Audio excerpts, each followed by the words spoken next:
Silence often feels like an ending. When a city empties, when stone plazas gather moss, when writing stops appearing in the margins of time, the instinct is to imagine a moment of collapse, a final night, a sudden disappearance. History encourages this instinct. It prefers clean breaks, clear causes, dramatic conclusions, and so the Maya are often described as if they vanished all at once. Abandoned cities swallowed by jungle, calendars stopping mid-count, a civilization stepping abruptly out of the world. But absence rarely arrives that way, especially not in human societies. The Maya world did not go quiet overnight, and the belief that it did carries consequences, not because it is wrong in detail, but because it simplifies something far less settled, something that resists a single moment, a single explanation, a single ending. To misunderstand that silence is to misunderstand how societies actually leave. The period often invoked is specific, roughly the late 8th to early 10th centuries. In the southern lowlands of what is now Guatemala, Belize, and southern Mexico, monumental construction slowed. Dates ceased to be carved on stone stelae. Palaces were not rebuilt. Some urban centers thinned, then emptied. Names that once anchored dynasties stopped appearing. For archaeologists, this pattern was striking because it clustered. Multiple cities declined within a relatively narrow span of time. The question followed naturally. What happened? The ground itself offers details, but no verdict. Pollen records show changing agriculture. Lake sediments hint at drought. Skeletons suggest stress in some populations, but not universal famine. Fortifications appear in places, but not everywhere. Trade routes shift. Art styles change. Some regions fragment while others remain active. The evidence accumulates unevenly, like a conversation with missing speakers. There is no single ruin that marks the end. There is no final inscription announcing departure. What remains are layers and pauses. Some cities were abandoned gradually. Residences fell out of repair before ceremonial centers did. Elite spaces emptied while surrounding rural populations persisted. In some areas, people stayed nearby, reusing stone, adapting fields, altering settlement patterns rather than erasing them. The jungle did not surge in all at once. It advanced slowly, season by season, root by root. The Maya did not disappear. They dispersed. They reorganized. They changed how they lived. This creates a discomfort for historical imagination. Because it denies drama, it replaces catastrophe with attrition. It turns collapse into erosion. Written records deepen this uncertainty rather than resolve it. The Maya left texts, hieroglyphic, inscriptions dense with names, dates, rituals, lineage claims. Then, in many places, they stopped. The silence of writing is often taken as the silence of society, but writing was not evenly distributed. It was a practice of elites, of courts, of ceremonial authority. When those structures weakened, writing did not necessarily fail because language failed. It failed because the context that required it eroded. This raises a quieter tension. Was the disappearance of writing an end or a refusal to continue the same story? In the northern Yucatan, cities like Chichen Itza flourished after the southern lowlands declined. Trade expanded, new architectural forms appeared. Power centers shifted rather than vanished. The Maya world was not a single organism. It was a mosaic of regions, alliances, rivalries, and adaptations. What looks like disappearance from one angle looks like relocation from another. And yet, something did change. The long count calendar inscriptions, the precise anchoring of time to stone, largely ceased. The rhythm of recorded dynastic succession faltered. Monumental ambition narrowed. The public performance of permanence weakened. This was not just a logistical shift. It was a change in how meaning was stabilized. The pattern here resists clean explanation. Environmental stress likely mattered. Political fragmentation likely mattered.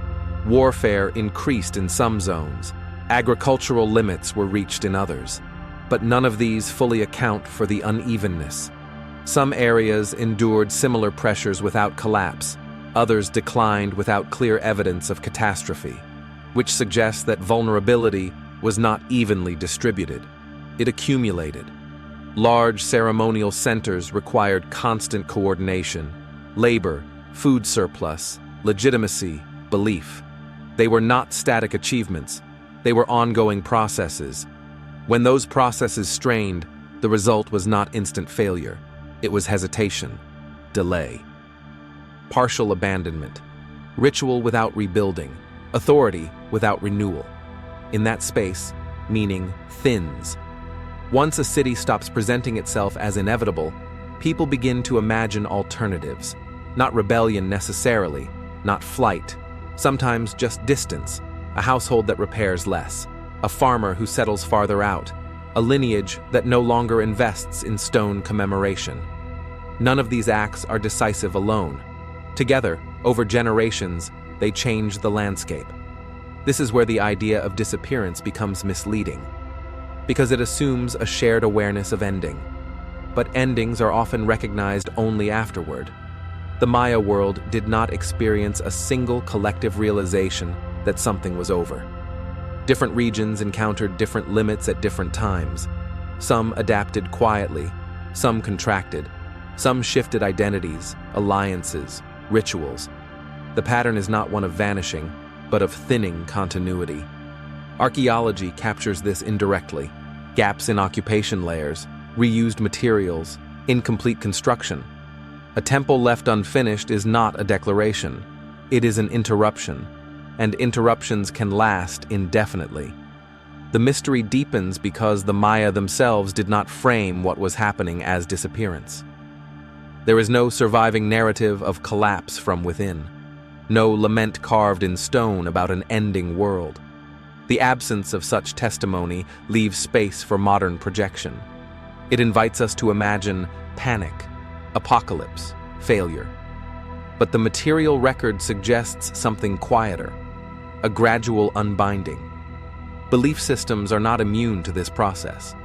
Ritual calendars persisted, but their public expression shifted. Sacred time continued, but not always anchored to the same places. When cities lose their centrality, belief does not vanish, it relocates.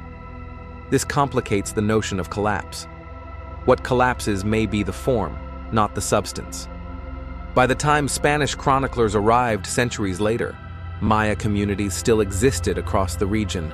Languages persisted, knowledge systems endured. What had changed was the architecture of visibility. The monumental had receded, the dispersed had survived. And yet, the mystery remains unresolved. Because we want an ending that the evidence refuses to give. The disappearance of the Maya is not sudden because disappearance itself is not a single event. It is a series of decisions not taken, investments not renewed, meanings no longer stabilized in the same way. It is repetition with variation, pressure without release, adaptation without spectacle. At some point, enough people stop acting as if a place is central, and then, slowly, it isn't. This raises an uncomfortable inward question. How often do we mistake silence for absence? When records stop, when institutions fade, when visible markers withdraw, do we assume disappearance because we no longer know how to see what remains? Or because it no longer resembles what we expect endurance to look like? The Maya did not leave us a final moment to interpret. They left a gradient, a long fade, a refusal to end cleanly. And in that refusal sits the uncertainty we inherit, the difficulty of knowing when something has truly ended versus when it has simply changed beyond recognition. History tends to reward clarity, but the past is not obligated to provide it. The jungles that reclaimed stone did so slowly. Roots widened cracks over decades. Rain softened edges. Moss blurred carvings. The erasure was patient, and patience leaves little drama to record.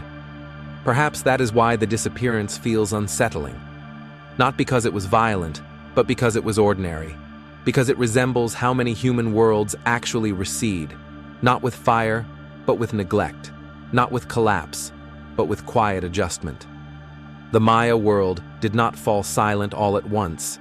It learned to speak elsewhere, and the uncertainty that remains is not only about what happened to them. It is about how often we look for endings where there are only transitions, and how easily we mistake the loss of familiar forms for the disappearance of meaning itself. If this story gave you something to think about, consider subscribing to Timeless Questions. We explore history, philosophy, and the patterns that quietly guide human behavior.